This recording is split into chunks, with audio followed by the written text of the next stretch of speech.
Hello dear students and welcome back to my channel. आज की हमारी वीडियो का टॉपिक है most important short questions for business organization and management degree first year first semester. Dear students, it takes a lot of hard work and determination to prepare these answers. So watch till the end and do share it with your friends. Question number 1. Trade and aids to trade. Trade का मतलब है खरीदना और बेचना goods और services को। Trade दो तरह के होते हैं, एक होता है डोमेस्टिक ट्रेड जो कि देश के अंदर होता है और दूसरा है इंटरनेशनल ट्रेड जो कि दो देशों के बीच होता है। ट्रेड की वजह से कंट्रीज को मदद मिलती है कि जिस भी प्रोडक्ट में वो सबसे ज्यादा बेस्ट है और अच्छे हैं उस प्रोडक्ट को बनाए और बेचे ताकि प्रोडक्टिविटी बढ़े और देश की इकोनॉमी यानी कि देश का पैसा बढ़े। Trade means buying and selling goods and services. There are two types of trade, domestic trade inside one country and international trade between countries. Trade helps countries focus on making goods they are best at, which increases their productivity and economy. Aids to trade का मतलब क्या है? इसका मतलब है कि वो services जो कि ट्रेड को स्मूथली रन करने में मदद करती हैं।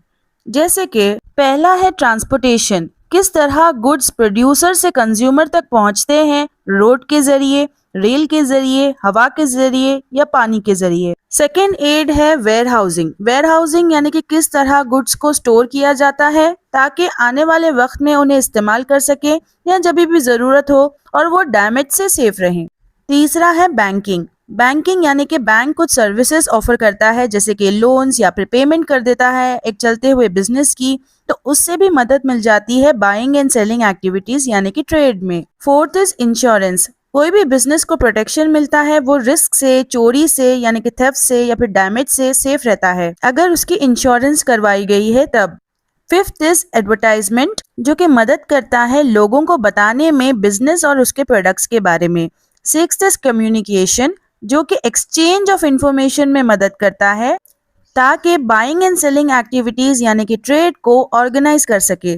Seventh is packaging. अच्छी पैकेजिंग गुड्स को प्रोटेक्ट करती है और उन्हें अच्छा दिखाती है कस्टमर्स को, तो ये भी एक एड टू ट्रेड है। एथ इज कंसल्टेंसी सर्विसेज जो कि एडवाइस देते हैं किसी भी बिजनेस ऑपरेशन में। Last is trade fairs and exhibitions जो कि बिजनेसेस की मदद करते हैं ताकि वो अपने प्रोडक्ट्स बायर्स तक पहुंचा सकें। Question number 2, define business. Business क्या होता है? जब बहुत सारे लोग या फिर ग्रुप ऑफ पीपल एक साथ मिलकर काम करते हैं ताकि वो बना सके, बेच सके गुड्स और सर्विसेज को प्रॉफिट के लिए, पैसों के लिए। बिजनेस का मकसद यानी कि बिजनेस का गोल सिर्फ इतना ही होता है कि वो कस्टमर की जरूरतों को पूरा करे और पैसा बनाए। अलग अलग टाइप के बिजनेसेस होते हैं जैसे कि सिंगल ओनर बिजनेस यानी कि जब मालिक एक होता है, पार्टनरशिप्स जिसमें एक से ज्यादा पार्टनर्स होते हैं, कंपनीज जिसमें बहुत सारे लोग काम करते हैं, या फिर कोऑपरेटिव्स। कोऑपरेटिव्स भी वही होता है कि जब बहुत सारे लोग एक साथ मिलकर काम करते हैं पैसा बनाने के लिए। बिजनेस इंक्लूड्स, बिजनेस में क्या क्या चीजें इंक्लूड होती हैं? पहला स्टेप होता है प्रोडक्शन जिसमें गुड्स को बनाया जाता है, सर्विसेज को बनाया जाता है अपने कस्टमर्स के लिए। दूसरा होता है मार्केटिंग जिसमें आप अपने प्रोडक्ट्स को प्रमोट करते हो और बेचते हो गुड्स एंड सर्विसेज को। तीसरा होता है फाइनेंस, पैसे को कैसे मैनेज करना है, कहाँ पर इन्वेस्ट करना है और क्या क्या खर्चे हैं। फोर्थ इज ह्यूमन रिसोर्स, कितने लोगों को हायर करना है और कितने वर्कर्स की जरूरत है, ये सारी चीजों का ध्यान भी बिजनेस में रखा जाता है। फिफ्थ इज ऑपरेशंस, डेली क्या टास्क होंगे कंपनी में या बिजनेस में और गुड्स कहाँ पर डिलीवर करने हैं। चाहे बिजनेस छोटा हो या बड़ा, वो बस अपने कस्टमर्स और अपने ओनर्स के लिए वैल्यूएबल बनना चाहता है। Question number 3, partnership deed. Partnership deed एक लीगल पेपर होता है जो कि दो लोग या दो से ज्यादा लोगों के बीच का एग्रीमेंट दिखाता है जो कि एक साथ मिलकर एक बिजनेस को रन करते हैं। एक पार्टनरशिप डीड की वजह से प्रॉब्लम्स को अवॉइड किया जा सकता है बिकॉज उसमें ड्यूटीज हर इंसान की लिखी होती हैं एंड कितना पैसा शेयर होगा ये भी लिखा होता है। Important parts of partnership deed क्या होते हैं, उसमें क्या क्या चीजें इंक्लूड की जाती हैं? सबसे पहले तो नाम और एड्रेस दोनों ही पार्टनर्स का, दो से ज्यादा पार्टनर्स होंगे या फिर जितने भी पार्टनर्स होंगे सबके नाम और एड्रेस लिखे जाएंगे। Second is nature of business यानी कि किस टाइप का बिजनेस वो लोग करने वाले हैं। तीसरा होता है कैपिटल कंट्रीब्यूशन यानी कि हर पार्टनर कितना पैसा इन्वेस्ट करेगा बिजनेस में। Fourth is profit and loss sharing यानी कि कितना प्रॉफिट और कितना लॉस इक्वली डिवाइड होगा सारे पार्टनर्स के बीच या फिर कितना परसेंटेज के अकॉर्डिंग वो लोग जाना चाहते हैं। Fifth is duties and responsibilities, her partner की क्या ड्यूटी होगी बिजनेस के अंदर वो मेंशन किया जाएगा। Sixth is duration of partnership, यानी कि कितने लंबे समय के लिए पार्टनरशिप रहेगी। सेवेंथ इज डिस्प्यूट रेजोल्यूशन, कोई भी अगर डिसएग्रीमेंट हो जाएगा पार्टनर्स के बीच तो किस तरह प्रॉब्लम को सॉल्व किया जाएगा वो भी लिखा होता है। एथ वन विड्रॉल और डेथ, क्या होगा अगर कोई पार्टनर छोड़कर चले जाए बिजनेस को, या फिर अगर किसी की मौत हो जाती है तो बिजनेस का ओनर कौन रहेगा, किसके हवाले होगा बिजनेस, वो सब कुछ लिखा होता है पार्टनरशिप डीड में। Question number 4, social responsibility of business. Social responsibility यानी कि क्या जिम्मेदारी है एक बिजनेस की, क्या वो अच्छा करना चाहता है सोसाइटी के लिए, अपने एनवायरनमेंट के लिए। तो बिजनेस सिर्फ पैसा ही नहीं बनाता, ये अच्छा काम भी करता है एनवायरनमेंट के लिए। ये ज़रूरी है कि एक बिजनेस एथिकली ऑपरेट करे, यानी कि एथिक्स के अकॉर्डिंग चले, रूल्स एंड रेगुलेशंस को फॉलो करे, ताकि उनके एक्शंस की वजह से दूसरों को इफेक्ट ना हो, जैसे कि वर्कर्स, कस्टमर्स या फिर हमारा planet earth. Main parts of social responsibility क्या होते हैं? सबसे पहला तो होता है इन्वायरमेंटल सस्टेनेबिलिटी, यानी कि इन्वायरमेंट को बिल्कुल भी नुकसान नहीं पहुंचाना चाहिए, रिसोर्सेज का कम इस्तेमाल करना चाहिए और धरती के लिए कम वेस्ट को प्रोड्यूस करना चाहिए। सेकंड होता है एथिकल लेबर प्रैक्टिसेस, वर्कर्स को अच्छा ट्रीटमेंट देना चाहिए कंपनी में या बिजनेस में, और उन्हें फेयर वेज देना चाहिए, यानी कि प्रॉपर पेमेंट, और जिस भी हालात में वो लोग काम करें वो कंडीशंस सेफ होनी चाहिए उनके लिए। नेक्स्ट इज कम्युनिटी इंगेजमेंट, आसपास के जितने भी लोकल कम्युनिटीज हैं उनकी मदद करनी चाहिए, डोनेशन या चैरिटी देकर और उनकी मदद करके। थर्ड इज कंज्यूमर प्रोटेक्शन, जरूरी है कि जो भी प्रोडक्ट बिजनेस बनाती है वो कंज्यूमर्स के लिए सेफ हो, रिलायबल प्रोडक्ट्स हो। नेक्स्ट इज कॉर्पोरेट गवर्नेंस, यानी कि बिजनेस को हमेशा ईमानदारी से चलाना चाहिए, छुपी हुई चीजें नहीं करनी चाहिए। लास्ट पॉइंट ये है कि सोशल रिस्पॉन्सिबिलिटी अगर कोई बिजनेस लेता है और फॉलो करता है तब उसकी सोसाइटी में एक अच्छी इज्जत, गुड रेपुटेशन बनती है एंड उसे वफादार कस्टमर्स मिलते हैं, यानी कि loyal customers. Question number 5, objectives and functions of business, क्या ऑब्जेक्टिव होता है एक बिजनेस को शुरू करने का? सबसे पहला तो होता है प्रॉफिट मैक्सिमाइजेशन, ज्यादा से ज्यादा पैसा कमाना ताकि बिजनेस आगे चलता रहे। दूसरा होता है कस्टमर सेटिस्फैक्शन, जो भी कस्टमर की जरूरत है उसे पूरा करना ताकि कस्टमर बार बार आकर प्रोडक्ट को खरीदे। तीसरा होता है ग्रोथ, बिजनेस को किस तरह एक्सपैंड किया जाए ज्यादा प्रोडक्ट्स को बेचकर और नए प्रोडक्ट्स को बनाकर। फोर्थ इज सोशल रिस्पॉन्सिबिलिटी, यानी कि सोसाइटी के लिए हमारी क्या जिम्मेदारी है, सोसाइटी की किस तरह मदद की जा सकती है बिजनेस के जरिए। फंक्शंस ऑफ बिजनेस क्या है, यानी कि एक बिजनेस में क्या क्या काम किया जाता है, डिफरेंट जॉब्स। सबसे पहला होता है प्रोडक्शन, यानी कि गुड्स को बनाना, सर्विसेज को बनाना। सेकंड है मार्केटिंग, यानी कि प्रोडक्ट का एडवर्टाइजमेंट करना और प्रोडक्ट को बेचना। तीसरा होता है फाइनेंस, यानी कि पैसे को और एक्सपेंसेस को मैनेज करना। फोर्थ होता है ह्यूमन रिसोर्स, यानी कि कितने वर्कर्स को हायर करना है। फिफ्थ होता है ऑपरेशंस, डेली क्या टास्क परफॉर्म होंगे और कौन से प्रोडक्ट्स कहाँ डिलीवर होंगे। सिक्स्थ होता है रिसर्च एंड डेवलपमेंट, नए आइडियाज को बनाना और इम्प्रूव करना अपने प्रोडक्ट की क्वालिटी को। ये सारे फंक्शंस को अगर पूरा किया जाए तब एक बिजनेस सक्सेसफुल हो सकता है। Question number 6, statement of leave. Statement of leave एक पेपर होता है जो कि रिप्लेस करता है अनदर डॉक्यूमेंट को किसी भी लीगल या फाइनेंशियल सिचुएशन में।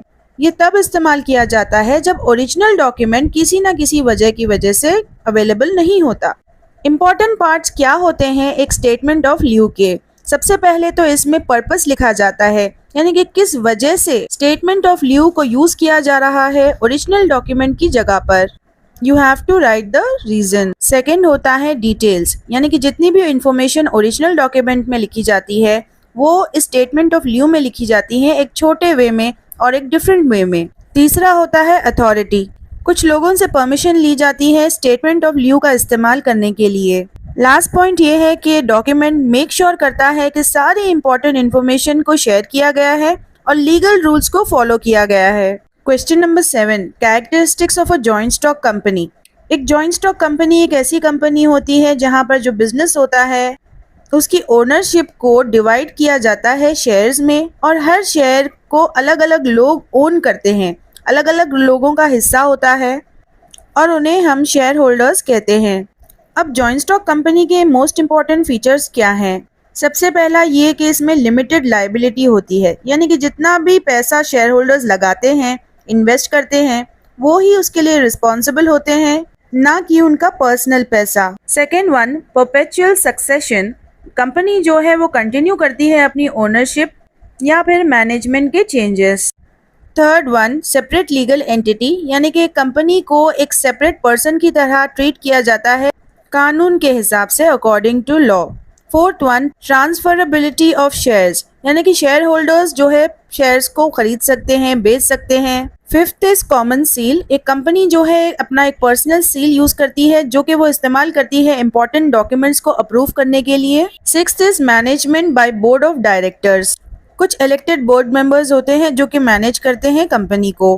Question number type, promoter and it's type. एक प्रमोटर जो है वो या तो एक आदमी हो सकता है या फिर एक ग्रुप ऑफ पीपल हो सकते हैं जो कि मदद करते हैं, स्टार्ट करते हैं या फिर सपोर्ट करते हैं किसी भी बिजनेस या फिर ऑर्गेनाइजेशन को। प्रोमोटर्स एक बहुत ही इंपॉर्टेंट रोल प्ले करते हैं किसी भी कंपनी को सेटअप करने के लिए और उसे रेडी टू वर्क बनाने के लिए। अब प्रोमोटर्स कितने टाइप के होते हैं? पहला होता है फर्स्ट प्रोमोटर। जिस पर्सन का आइडिया था कंपनी शुरू करने का, वही रिस्पॉन्सिबल होता है कंपनी की क्रिएशन में, तो वही सबसे पहले कंपनी को प्रमोट करता है। Second one, subsequent promoter. ये या तो एक इंसान हो सकता है या फिर एक ग्रुप जो कि कंपनी को कंपनी के शुरू होने के बाद ज्वाइन करते हैं और उसकी मदद करते हैं डिफरेंट वेज में। Third is professional promoter. जिन लोगों के पास एक्सपीरियंस होता है बिजनेस को सेटअप करने में, वो दूसरों की मदद करते हैं कुछ फीस लेकर। वो एक बार बिजनेस को सेटअप कर देते हैं और हमेशा बिजनेस को रन करने में मदद नहीं करते। Fourth one is financial promoter. ये प्रमोटर्स पैसे के जरिए, फंड्स के जरिए या फिर चैरिटी के जरिए मदद करते हैं एक बिजनेस को शुरू करने में। Question number 9, red herring prospectus. ये एक पेपर होता है जो कि कंपनी शेयर करती है अपने रेगुलेटर्स के साथ, यानी कि गवर्नमेंट एजेंसीज के साथ, अपने स्टॉक को पब्लिक में बेचने से पहले। तो ये रेड हेरिंग प्रोस्पेक्टस जो पेपर होता है वो बताता है कि जो कंपनी का बिजनेस है उसका पैसा कितना है, उसका रिस्क कितना है, लेकिन ये पेपर प्राइस नहीं बताता और नंबर ऑफ शेयर्स भी नहीं बताता। अब इम्पोर्टेंट पार्ट्स क्या होते हैं रेड हेरिंग प्रोस्पेक्टस के? सबसे पहले तो इसमें होता है कंपनी का ओवरव्यू, यानी कि कंपनी की क्या हिस्ट्री थी, क्या बिजनेस है, हर इंफॉर्मेशन कंपनी के बारे में। सेकेंड इज फाइनेंशियल स्टेटमेंट्स, जो कि इंफॉर्मेशन देती है किसी भी कंपनी के पैसे के बारे में, कितना इनकम हुआ है या फिर कितना खर्चा हुआ है, एक्सपेंसेस। तीसरा होता है रिस्क फैक्टर्स। कुछ ऐसी चीजें जो कि इन्वेस्टर्स के लिए बुरी हो सकती हैं, उन्हें भी मेंशन किया जाता है इस पेपर में। Fourth is use of proceeds, यानी कि किस तरह कोई भी कंपनी पैसे का इस्तेमाल करेगी और अपने स्टॉक्स को बेचेगी। Last is management discussion. जो लोग कंपनी को चला रहे हैं, उसे लीड कर रहे हैं, वो इसके फ्यूचर के बारे में क्या सोचते हैं। लास्ट, ये डॉक्यूमेंट जो है वो मदद करता है लोगों की डिसाइड करने में कि अगर वो इस कंपनी में इन्वेस्ट करना चाहते हैं या नहीं, फाइनल प्राइस और शेयर्स के डिसाइड होने से पहले। Question number 10, promotion. प्रमोशन क्या होता है? प्रमोशन यानी कि लोगों को जानकारी देना कि प्रोडक्ट आपका है, सर्विस आपकी है, ताकि लोग आकर आपके प्रोडक्ट को खरीदें और कस्टमर्स को आप अट्रैक्ट कर सको। अब प्रमोशन करने के कई सारे तरीके होते हैं, मेथड्स होते हैं। सबसे पहला होता है एडवर्टाइजमेंट। टीवी पर, रेडियो पर, प्रिंट के जरिए या फिर ऑनलाइन एड्स के जरिए बड़ी ऑडियंस को कैच किया जाता है ताकि प्रोडक्ट्स को प्रमोट कर सके। दूसरा होता है सेल्स प्रमोशंस। लोगों को डिस्काउंट देना और स्पेशल ऑफर्स देना ताकि वो मोटिवेट हो सके प्रोडक्ट को खरीदने के लिए। Third is public relations. एक पॉजिटिव इमेज बना के रखना कंपनी की पब्लिक में ताकि मीडिया और कम्युनिटी का सपोर्ट मिल सके। Fourth is personal selling. Sales person जो है वो डायरेक्टली कस्टमर से बात करके उन्हें प्रोडक्ट्स को बेचते हैं। फिफ्थ इज डिजिटल मार्केटिंग, यानी कि ऑनलाइन सोशल मीडिया जैसे कि व्हाट्सएप, इंस्टाग्राम, टेलीग्राम या फिर ईमेल या वेबसाइट्स का यूज करके खास उस ऑडियंस को टारगेट करना जो कि इस प्रोडक्ट को खरीदना चाहेगी और उनके साथ रिलेशंस बना के रखना online. Question number 11, what is management? Management एक प्रोसेस होता है जिसमें प्लानिंग, ऑर्गेनाइजिंग या फिर लीड करना या कंट्रोल करना रिसोर्सेज को ताकि किसी भी ऑर्गेनाइजेशन का गोल पूरा हो सके, उसे हम मैनेजमेंट कहते हैं। इस प्रोसेस में मोस्ट इम्पॉर्टेंट डिसीजंस लिए जाते हैं ताकि ऑर्गेनाइजेशन को सक्सेसफुल बना सके। मैनेजर्स इस बात को मेक श्योर करते हैं कि काम को प्रॉपर्ली किया गया है और प्रॉपर्ली लोगों को गाइड किया जा रहा है through out the process. Managers अपनी नॉलेज का इस्तेमाल करते हैं और अपने एक्सपीरियंस से टीम को लीड करते हैं और स्मार्ट डिसीजंस लेते हैं। मैनेजर्स गोल्स को भी सेट करते हैं, ऑर्गेनाइज भी करते हैं टास्क को, प्रॉपर रिस्पॉन्सिबिलिटी भी डिस्ट्रीब्यूट करते हैं और चेक भी करते रहते हैं परफॉर्मेंस को। तो 3 टाइप की मैनेजमेंट्स होती हैं। एक होता है टॉप लेवल जो कि स्ट्रैटेजिक डिसीजंस बनाते हैं, दूसरा होता है मिडिल लेवल जो कि एग्जीक्यूट करते हैं प्लान्स को, और सबसे नीचे होता है लोअर लेवल जो कि देखते हैं डेली के वर्क को। चाहे किसी कंपनी के शॉर्ट टर्म गोल्स हो या फिर लॉन्ग टर्म गोल्स हो, दोनों को हासिल किया जा सकता है अगर प्रॉपरली रिसोर्सेज का इस्तेमाल किया जाए। मैनेजर्स को कंटिन्यूसली अपने स्किल्स को इम्प्रूव करने की ज़रूरत है ताकि वो चेंज ला सके बिजनेस की दुनिया में। लीडरशिप, कम्युनिकेशन, डिसीजन मेकिंग, ये सारी चीज़ें इम्पॉर्टेंट होती हैं एक सक्सेसफुल मैनेजमेंट के लिए। जितने भी मैनेजमेंट के प्रिंसिपल्स हैं वो बिजनेसेस में, स्कूल्स में, हॉस्पिटल्स में एंड गवर्नमेंट ऑर्गेनाइजेशंस में अप्लाई होते हैं। Question number 12, levels of management. ये एक बहुत ही इंपॉर्टेंट क्वेश्चन है। तो 3 मेन लेवल्स होते हैं मैनेजमेंट के, top level, middle level, lower level. Top level management में होते हैं सीईओज, डायरेक्टर्स, जो कि लंबे समय के लिए फैसले लेते हैं और किस दिशा में एक ऑर्गेनाइजेशन जाएगी, इन विच डायरेक्शन, वो ये लोग सेट करते हैं। Second is middle level management, जिसमें डिपार्टमेंट के हेड्स होते हैं, मैनेजर्स होते हैं, जो कि उन स्ट्रैटेजीज को फॉलो करते हैं जो कि टॉप मैनेजमेंट बनाता है, और यही बातें वो कम्युनिकेट करते हैं लोअर लेवल मैनेजर्स के साथ। तीसरा लेवल है लोअर लेवल मैनेजमेंट, जिसके अंदर सुपरवाइजर्स, टीम लीडर्स होते हैं जो कि मैनेज करते हैं डेली के ऑपरेशंस को, यानी कि डेली टास्क को, और इस बात का ख्याल रखते हैं कि हर टास्क को वक्त पे कंप्लीट किया जाए। ये लोअर लेवल मैनेजर्स ही होते हैं जो कि मोटिवेट करते हैं एम्प्लॉयज को एंड मेक श्योर करते हैं कि हर काम सही हो। लास्ट में, good communication between all management levels is important for the success of the organization. Question number 13, skills of management.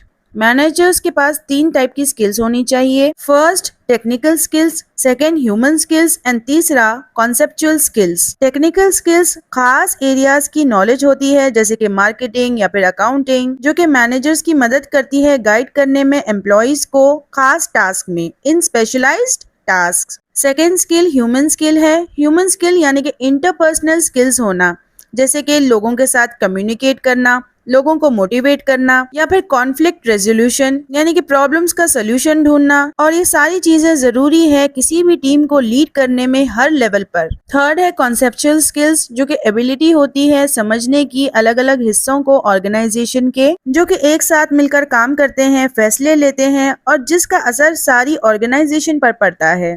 ये मोस्ट इम्पॉर्टेंट स्किल होती है टॉप लेवल मैनेजर्स के लिए। जैसे ही मैनेजर्स की पोजीशन ऊपर जाती है, कॉन्सेप्चुअल स्किल्स जो है वो ज़्यादा इम्पॉर्टेंट होते जाते हैं, जबकि टेक्निकल स्किल्स जो है उनकी ज़रूरत लोअर लेवल्स पर ज़्यादा होती है, और ह्यूमन स्किल्स की ज़रूरत तो हर लेवल पर होती है अच्छे टीम वर्क और लीडरशिप के लिए। Question number 14, objectives of management. क्या ऑब्जेक्टिव होता है मैनेजमेंट करने का? क्या गोल होता है, क्या मकसद होता है किसी भी ऑर्गेनाइजेशन में? सो मेन गोल तो यही होता है कि ऑर्गेनाइजेशन के जितने भी गोल्स हैं, एम्स है, उसे इफेक्टिवली और एफिशिएंटली कंप्लीट किया जाए, अचीव किया जाए। The first one is achieving goals, making sure resources are used well to meet the organization's mission। यानी कि resources का proper use करना चाहिए ताकि organization का मकसद पूरा हो। Second is maximizing resource use, यानी कि जितना हो सके पैसा, टाइम और लोगों को efficiently use करना चाहिए। Third is customer and employee satisfaction, customers की सारी ज़रूरतों को पूरा करना चाहिए और इम्प्रूव करना चाहिए प्रोडक्ट की क्वालिटी को। एक और पॉइंट है इसमें इनोवेशन, प्रॉफिटेबिलिटी एंड ग्रोथ, यानी कि नए नए चीज़ों को इन्वेंट करते रहना चाहिए बिजनेस में, प्रोडक्ट को इम्प्रूव करना चाहिए ताकि प्रॉफिट मिलता रहे। लास्ट पॉइंट है सोशल रिस्पॉन्सिबिलिटी, ऑर्गेनाइजेशन रूल्स के अकॉर्डिंग चल रहा है या नहीं, और पॉजिटिवली सोसाइटी को इम्पैक्ट मिलना चाहिए। Question number 15, MBO, management by objectives and steps in MBO। ये एक सिस्टम होता है जिसमें मैनेजर्स और जितने भी एम्प्लॉयज है ऑर्गेनाइजेशन के, वो सब मिलकर स्पेशल गोल्स को सेट करते हैं जिन्हें मेजर किया जा सके और जिन गोल्स को हासिल किया जा सके, अचीवेबल। ये सिस्टम मदद करता है एक इंडिविजुअल की परफॉर्मेंस को देखने में ऑर्गेनाइजेशन के गोल्स के साथ। स्टेप्स इन MBO आर, सबसे पहला स्टेप तो यही है कि ऑब्जेक्टिव्स को सही तरीके से बताया जाए, किस बात पर अग्री करते हैं या फिर नहीं करते उन चीज़ों को भी बताया जाए, क्या गोल्स है। नेक्स्ट है प्लान एक्शंस, क्या प्लान है गोल्स को अचीव करने का। नेक्स्ट इज मॉनिटर प्रोग्रेस, यानी कि प्रोग्रेस क्या हो रही है रेगुलर बेसिस पर उसे चेक करते रहना पड़ता है। देन प्रोवाइड फीडबैक, एक अच्छा सा फीडबैक देना होता है एम्प्लॉयज को ताकि वो उस पर काम कर सके और खुद को इम्प्रूव कर सके। फिर होता है इवैल्यूएट एंड रिवॉर्ड, यानी कि सारे एम्प्लॉयज की परफॉर्मेंस को देखा जाता है और उनकी काबिलियत के हिसाब से, उनकी परफॉर्मेंस के हिसाब से उन्हें रिवॉर्ड दिया जाता है अपनी परफॉर्मेंस के लिए। एक एमबीओ जो है वो मदद करता है कम्युनिकेशन में और जिम्मेदारी लेता है और एम्प्लॉयज को मोटिवेट करता है। Question number 16, types of plans.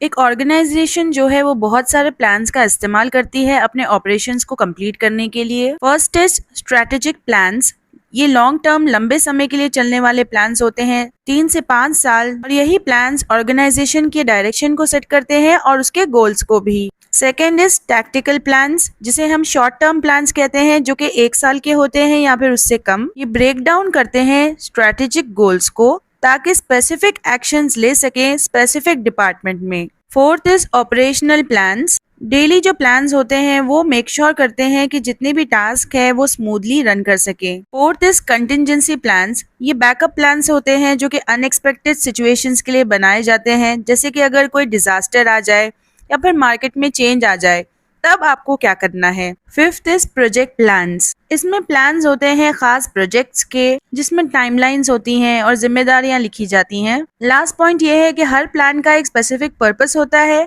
लेकिन ये सारे ही प्लान्स मदद करते हैं एक ऑर्गेनाइजेशन को सक्सेसफुल बनाने में। Question number 17, line and staff organization. एक लाइन ऑर्गेनाइजेशन में जो भी हेड होता है, अथॉरिटी होती है, वो डायरेक्टली फ्लो करती है टॉप मैनेजमेंट से लोअर लेवल्स पर। मैनेजर्स को अथॉरिटी होती है कि वो वर्कर्स को काम बता सके, समझा सके और उन्हें हुक्म दे सके, जिससे एक सिंपल स्ट्रक्चर बनता है जो कि बहुत ही ज्यादा क्लियर होता है। लेकिन ये ऑर्गेनाइजेशंस बहुत ही ज्यादा रिजिड होती हैं, बिल्कुल भी फ्लेक्सिबल नहीं होती, मतलब इसे आसानी से चेंज नहीं किया जा सकता। स्टाफ ऑर्गेनाइजेशन जो है वो एक्सपर्ट्स होते हैं जो कि एडवाइस देते हैं, सपोर्ट करते हैं लाइन मैनेजर्स को। स्टाफ मैनेजर्स की कोई भी अथॉरिटी नहीं होती, लेकिन वो मदद करते हैं टास्क में, जस्ट लाइक एचआर और लीगल इश्यूज आए तो एक लाइन और स्टाफ ऑर्गेनाइजेशन जो होती है उसमें दोनों होते हैं, लाइन और स्टाफ स्ट्रक्चर्स।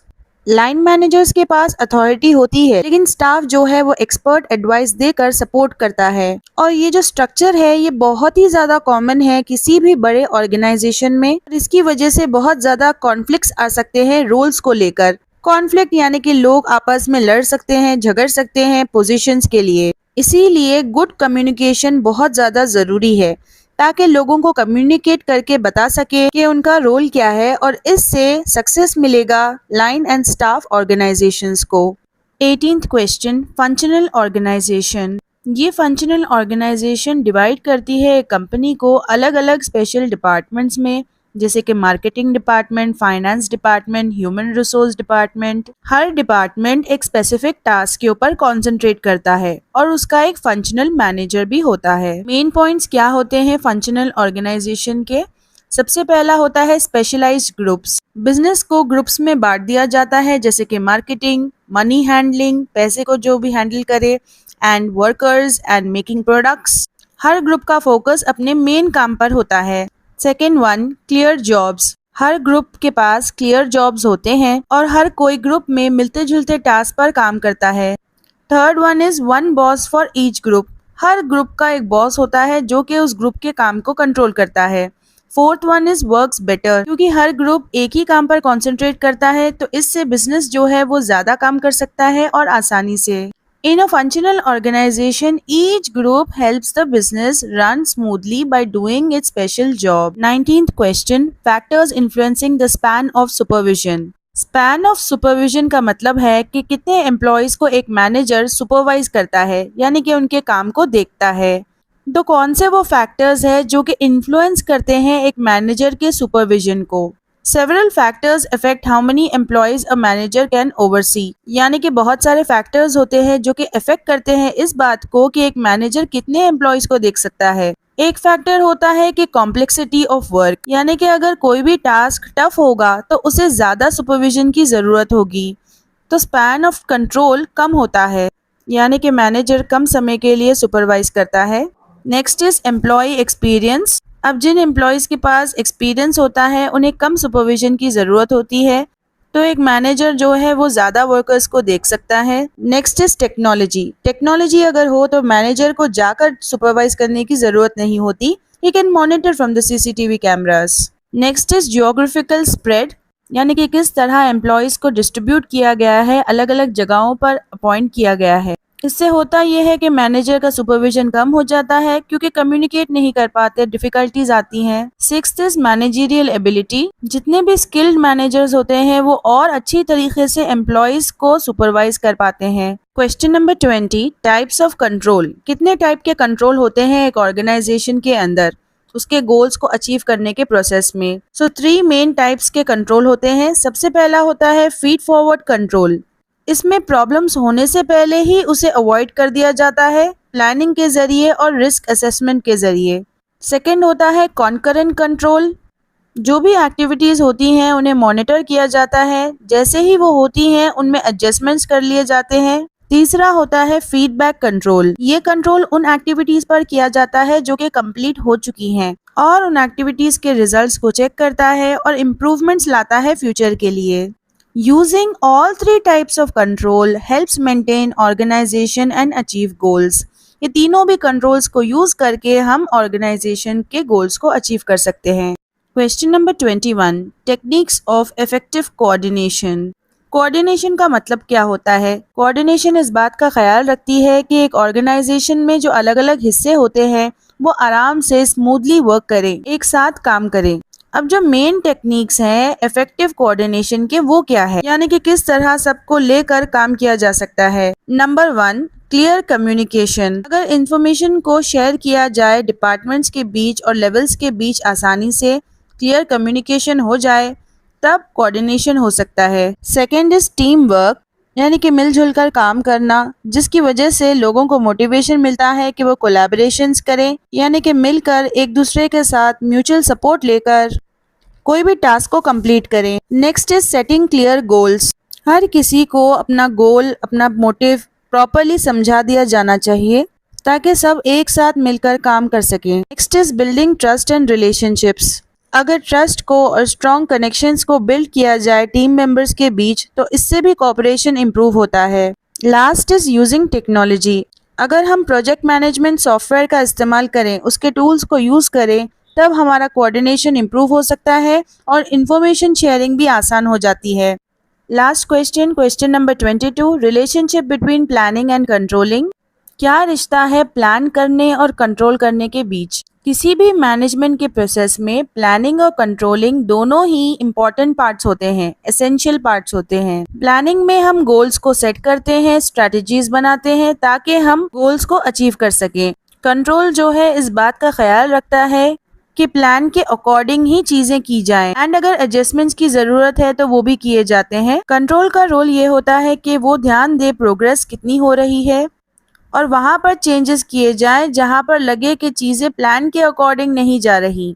इफेक्टिव प्लानिंग से हमें एक रोड मैप मिलता है, यानी कि किस दिशा में जाना है, लेकिन कंट्रोल जो है इस बात का ख्याल रखता है कि ऑर्गेनाइजेशन ट्रैक पर चल रही है या नहीं एंड कुछ चेंजेस को अपनाना जरूरी है, यानी कि अडेप्ट करना जरूरी है, तो वो भी कर लेता है control. Together planning and control help the organization reach its goals and use the resources efficiently. तो प्लानिंग एंड कंट्रोल दोनों ही मदद करते हैं ऑर्गेनाइजेशन की उसके गोल्स को हासिल करने में और जितने भी उसके रिसोर्सेज है उसे एफिशिएंटली यूज करना। Students, if I was able to help you, then don't forget to hype this video.